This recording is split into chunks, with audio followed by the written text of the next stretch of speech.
afternoon. Yeah, I'm Alok Saxena. I'm making this presentation on behalf of GTC Vorro. I'm consultant to them after serving Indian R&D for after working for 44 years in Indian R&D at Indian Institute of Petroleum, Dehradun, Bharat Petroleum, and after that, packaging and licensing of technology for Access France and GTC Technology in India. This is my last inning of consulting to different companies in refining and petrochemical sector. This presentation I am making on a novel approach for sulfur removal from coal or petcoke derived gases.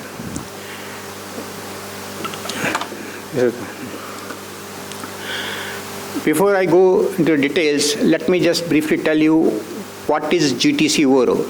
It is US privately owned company in business since 2014 and serves mainly acts in the environmental services focused on removing harmful S2S from upstream and midstream natural gas on a turnkey basis.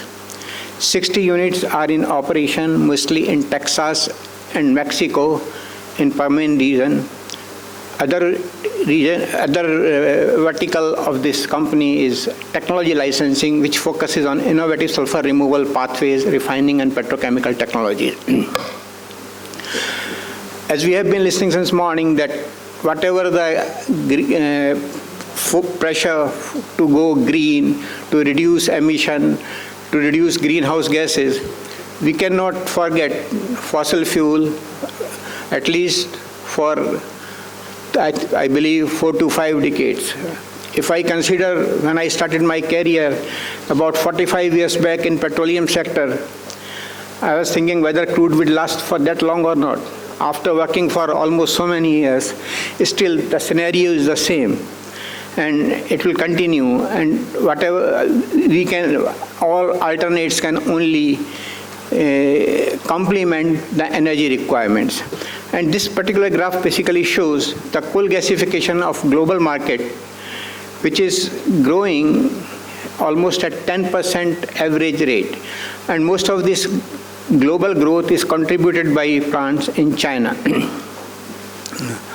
In India too, there are targets for 100 million tons of coal gasification by 2030.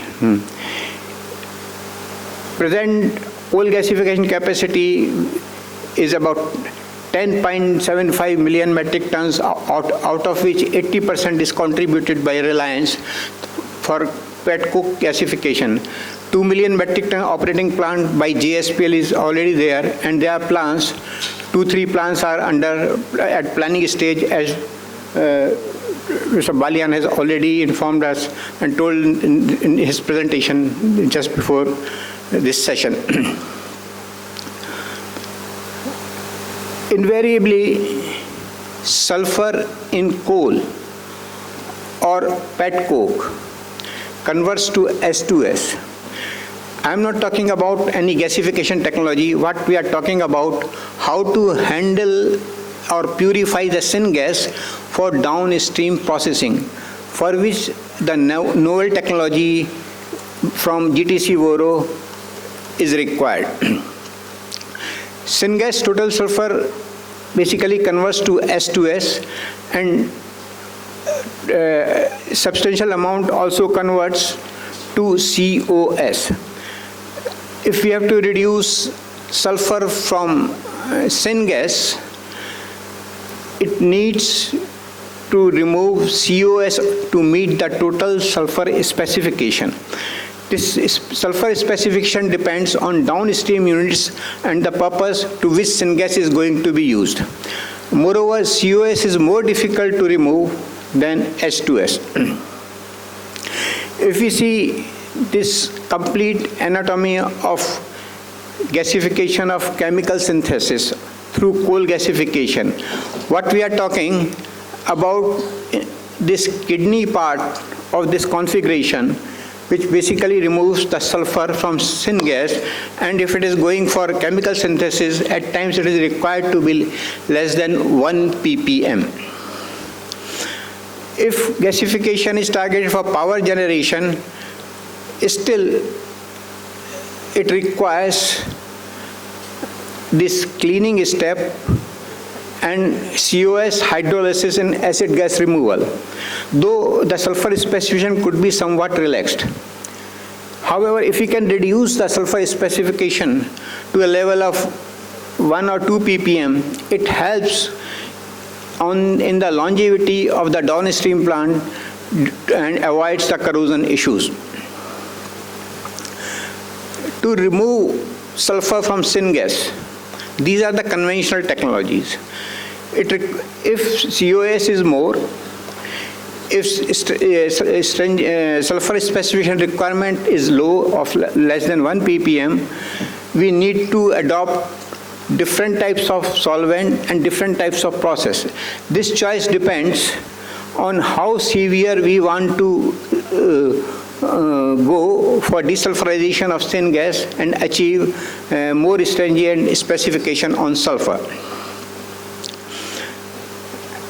These processes are conventional processes are based on physical solvents or chemical solvents. Physical solvents such as Rectisol and Sexol are low temperature and high pressure to enhance the solubility of sulfur compounds, while COS removal is facilitated by hydrolysis. This is not possible to remove from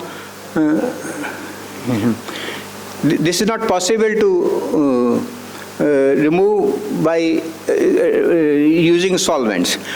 And this hydrolysis reaction, COS reacting with H2O, is a reversible reaction, and it is not possible to achieve the required sulfur reduction in single stage.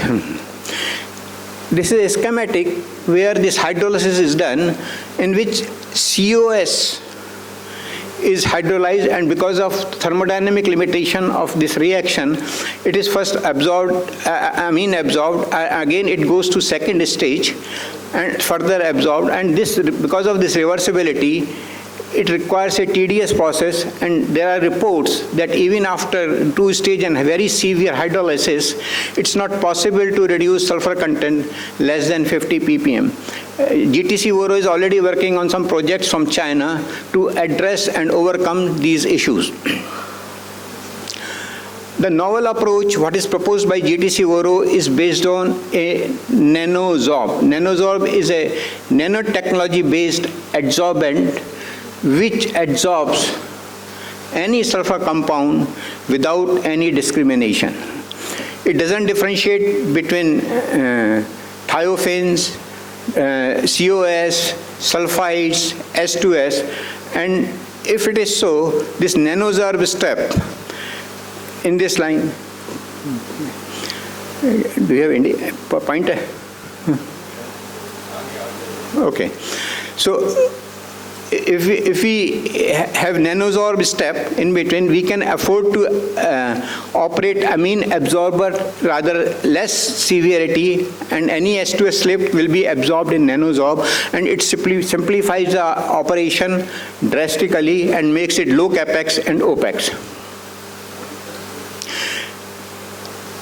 About this nanosorb, this is a singular dimension nanowire technology, gives much higher dispersion of metals with improved activity and selectivity.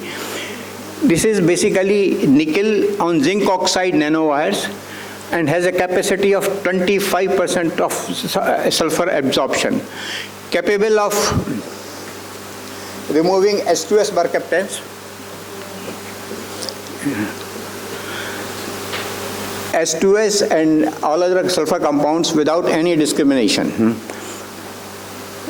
Traditional material basically use spherical particles which lose their surface area on utilization and deactivates fast. But these nanoparticles, which are about 100 nanometer in length and 10 micrometers, 100 nanometer in dia and 10 micrometers in length, means L by D is about 100 on that such a small scale, is quite rugged, provides lot of surface area and doesn't deactivate while in use. And this is conventional with this revolution in this adsorption technology. Only simple league-led mode of adsorption beds can be used, in which both the beds can be used in series, or one can be taken out for regeneration. And regeneration is very simple, just heating it up with hot air at temperatures of 550 degrees centigrade, which removes the sulfur deposited on the adsorbent, and that is removed as SO2, and SO2 goes for Claus process. Further, if you see here in this, if we go to operate,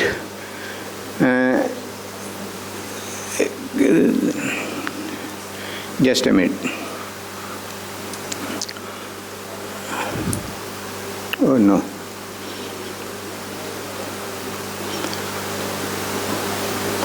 If we operate these amine absorbers at severe conditions to overcome hydrolysis limitations, we need to transfer more CO2 with acid gas, which is not good for our downstream Claus process. Yes.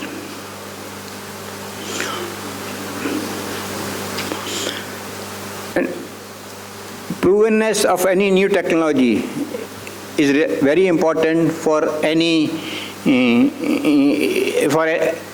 user, and this adsorbent has already proven on diesel desulfurization, which reduces from 300 ppm to 15 ppm of sulfur in single bed. Other application which is going to be 15 tons of media will go online for SMR for zinc oxide beds replacement in Middle East.